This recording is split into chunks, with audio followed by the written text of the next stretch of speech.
Selamat datang di Mata Ojan Channel.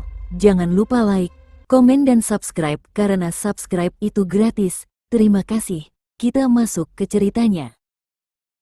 Namira, 29 tahun, adalah seorang istri dari Adam, pria karismatik yang sukses di bidang periklanan. Dari luar, rumah tangga mereka tampak ideal, rumah besar, pesta sosial, dan pasangan yang selalu tampil mesra di depan umum. Tapi di balik pintu tertutup, Namira hidup dalam kesepian yang tak terlihat. Adam terlalu sibuk, selalu pulang larut malam, jarang menyentuhnya lagi, dan percakapan mereka kini hanya tentang tagihan listrik atau jadwal kerja. Di tengah kekosongan itulah muncul Arfan, teman lama Namira yang kini menjadi fotografer lepas. Mereka bertemu kembali secara tak sengaja di sebuah acara pameran. Arfan yang dulu hanya sepihak menyukai Namira, kini terlihat lebih dewasa, pendengar yang baik, dan yang terpenting, hadir. Percakapan demi percakapan di kafe, tawa yang dulu hilang, pelan-pelan membuat Namira merasa dihidupkan kembali. Semula Namira merasa ini hanya pelarian. Tapi saat Arfan menggenggam tangannya di sore hari itu, dan Namira tidak menariknya, ia tahu ada garis yang sudah ia lewati. Namira hidup dalam dua dunia. Di siang hari ia tetap menjadi istri Adam, tersenyum saat berbelanja dengan ibu-ibu sosialita, berusaha menjadi istri yang baik. Tapi di malam tertentu, ia menulis puisi di ponsel Arfan, berbaring di mobilnya, menangis tanpa kata saat merasa dicintai dan bersalah sekaligus. Namun, rahasia tidak pernah abadi. Adam menemukan pesan di ponsel Namira saat wanita itu tertidur. Ia tidak langsung marah. Ia hanya diam, pergi ke kantor lebih pagi dari biasanya, dan pulang tanpa suara.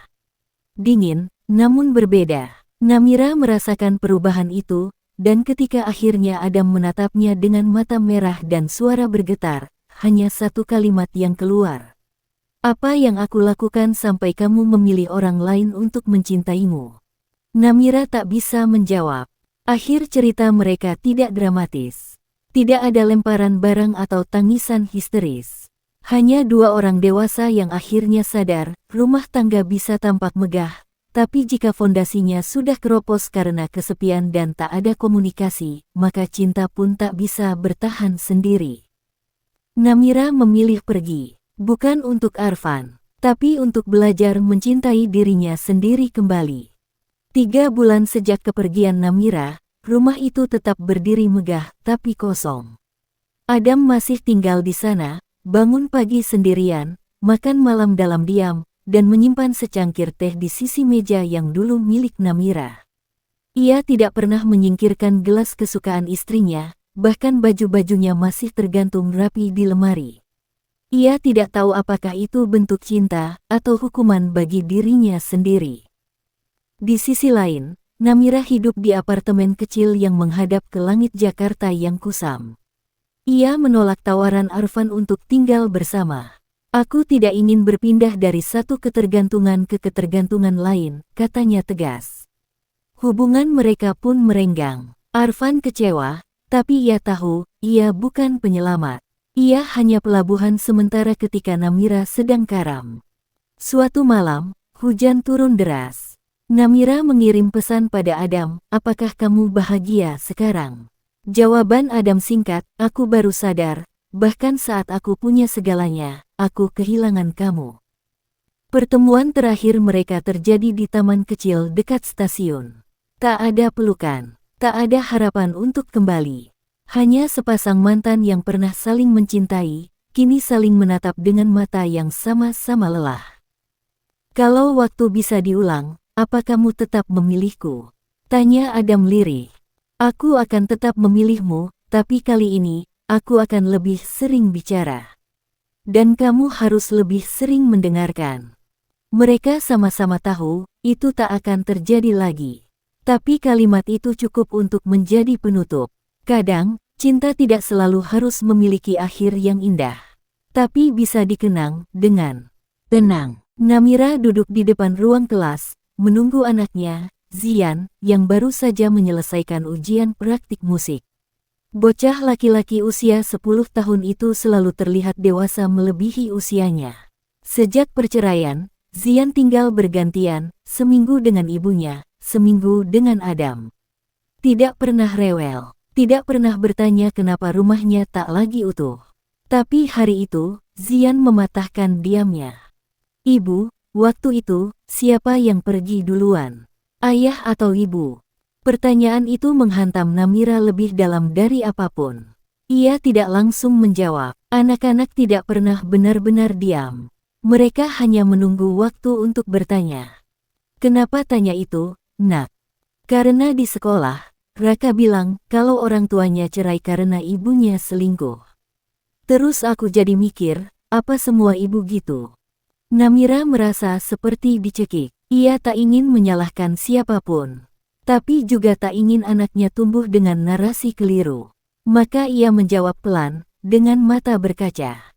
Kadang, yang salah bukan siapa yang pergi duluan, tapi siapa yang berhenti bicara lebih dulu. Zian diam, mengangguk seolah mengerti. Tapi jelas, hatinya belum selesai. Beberapa hari kemudian, Adam menjemput Zian di sekolah. Di tengah perjalanan, anak itu tiba-tiba bertanya. Ayah, kalau ayah masih sayang ibu, kenapa nggak usaha lagi? Adam tersenyum getir. Ia tidak bisa menjelaskan tentang luka yang menganga, kepercayaan yang retak, atau bagaimana cinta yang dulu hangat kini hanya tinggal sisa. Kadang, kita sayang, tapi tahu diri. Di kursi belakang, Zian menatap keluar jendela. Ia tidak menangis. Tapi malam itu, untuk pertama kalinya, ia menggambar keluarganya, dengan dua rumah berbeda, tapi jendela di keduanya tetap menyala terang. Karena di dalam hatinya, meski ayah dan ibunya tak lagi bersama, cinta mereka tetap ia rasakan. Dan itu cukup untuk membuatnya tumbuh tanpa membenci siapapun. Zian kini berusia 17 tahun. Tinggi, tenang, dan penuh pertimbangan, sifat yang banyak orang bilang ia warisi dari ayahnya. Tapi siapapun yang mengenalnya lebih dekat tahu, hatinya sangat mirip dengan ibunya, dalam, dan diam-diam mudah hancur. Suatu hari, saat membantu ibunya merapikan lemari tua yang akan dibuang, Zian menemukan sebuah kotak kecil berdebu, terkunci dengan gembok karatan. Awalnya ia mengira itu hanya berisi barang lama. Tapi saat Namira pergi menyiapkan makan malam, rasa penasaran membuncah. Ia menemukan kunci kecil di laci bawah, dan membukanya pelan-pelan.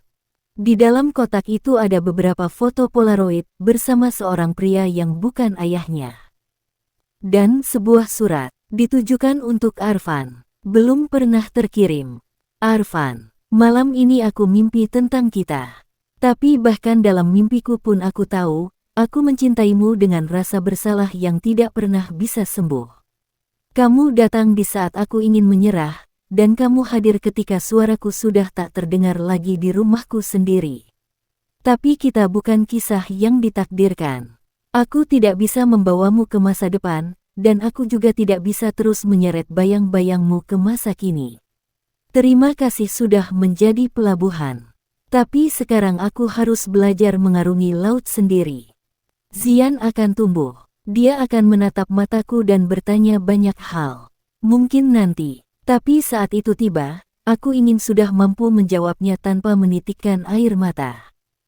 Aku akan menyimpannya, kamu, dalam kotak ini. N. Zian tak tahu harus merasa apa. Terkejut, marah, atau kasihan. Malam itu ia tak bicara sepatah kata pun.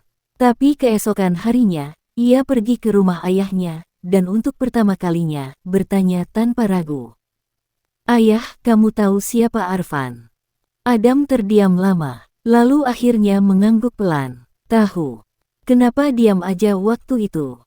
Karena yang rusak bukan hanya pernikahan kami, tapi semua cara kami melihat satu sama lain. Aku kecewa, tapi aku juga sadar. Aku membuat ibumu merasa sendirian selama bertahun-tahun. Dan saat seseorang datang untuk mendengarkannya, dia lemah. Sama seperti aku akan lemah jika berada di posisi yang sama. Zian tak berkata apa-apa, tapi malam itu, ia kembali ke rumah ibunya. meletakkan kotak kayu itu di meja. Bu, aku udah baca isinya. Dan aku nggak marah. Namira menatap putranya.